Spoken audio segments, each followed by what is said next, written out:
daripada Amr bin Sa'ib radhiyallahu anhu. Dia berkatakan apa, bahawasanya pada suatu hari baginda Nabi SAW sedang duduk. Fa aqbala abuhu min ar-radha'ah, tiba-tiba datang ayah susuan Nabi.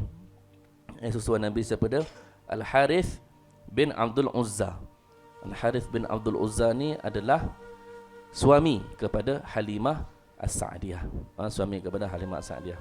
Maka datang Al-Harith, maka baginda Nabi sambut seperti ayah sendiri. Subhanallah. Apa ni, maka ada orang kata, ustaz, kita macam mana nak melayan sunnah Nabi untuk melayan ayah tu macam mana? Sebab Nabi, ada orang kata Nabi tak pernah tunjukkan kita macam mana nak melayan seorang ayah tu.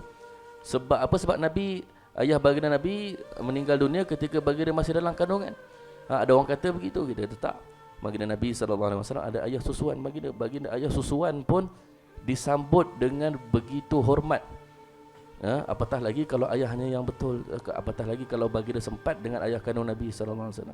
Adik-beradik susuan pun dilayan dengan begitu baik. Apatah lagi andai kata baginda ada adik-beradik kandung, masya-Allah. Itu dia. Kemudian datang ayah susuan baginda Nabi, iaitu Al-Harith bin Abdul Uzza. Dia datang. Maka dalam syarah sini panjanglah khilafnya.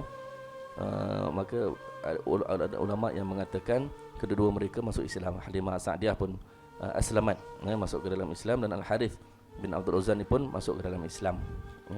Al-Harith bin Abdul Uzza ni masa baginda Nabi SAW menjadi Nabi, maksudnya ketika mendapat wahyu indal bi'thah, dia tak tahu apa-apa.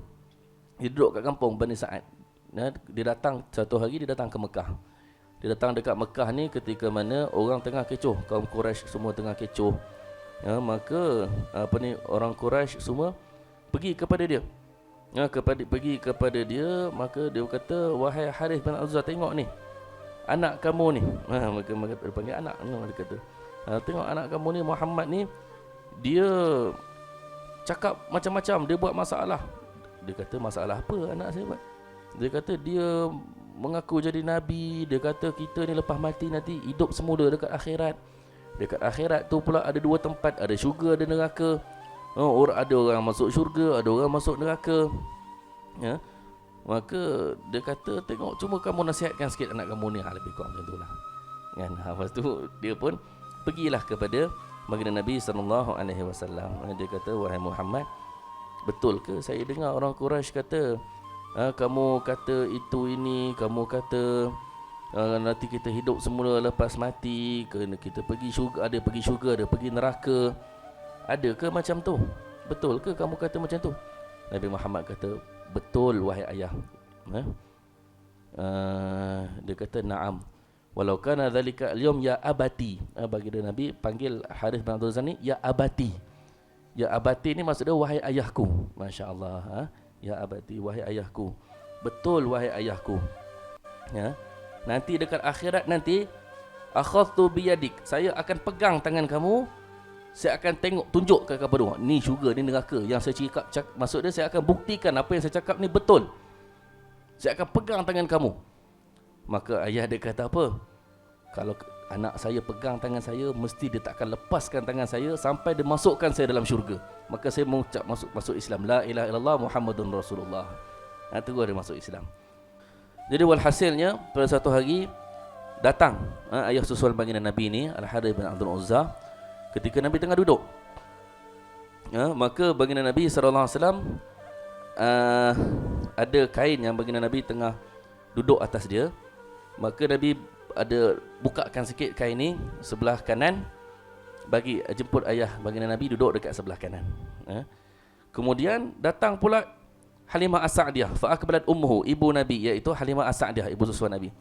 Maka tak ada tempat. Maka Nabi tengok, Nabi tarik sikit kain Nabi yang Nabi duduk ni, Nabi tarik sikit, Nabi bagi Halimah As-Sa'diyah duduk pula dekat sebelah kiri Nabi sallallahu alaihi wasallam. Maka seorang duduk sebelah kanan, seorang duduk sebelah kiri. Tak habis lagi, tiba-tiba datang pula abangnya, abang susuan Nabi, itu Abdullah bin Al-Harith bin Abdul Uzza, anak kepada Halimah Sa'diyah ni dah. Datang abang susuan Nabi. Nabi tengok dah tak ada tempat dah. Separuh sini dah tarik bagi ayah baginda Nabi duduk, Al-Harith bin Abdul Uzza duduk sebelah sini, dia tarik bagi Halimah Sa'diyah. Mana nak duduk? Nabi bangun. Nabi bangun, Nabi jemput abang susu Nabi duduk dekat tempat Nabi SAW. Nabi berdiri. Nabi bagi abang susu dia duduk macam tu. Kita hari ni, adakah kita hormat abang kita begitu ataupun tidak? Ataupun kita bergaduh dengan abang kita, berebut apa? Berebut game lah, berebut handphone lah, berebut apa ni, TV nak tengok, seorang nak tengok channel ni, seorang nak tengok channel ni, bergaduh kan, habis sudah kan. Nabi SAW, maka baginda Nabi layan hormat abang baginda Nabi SAW. Masya-Allah, itu dia. Tu kata tadi, hubungan adik beradik tu adalah sangat perlu dijaga, masya-Allah.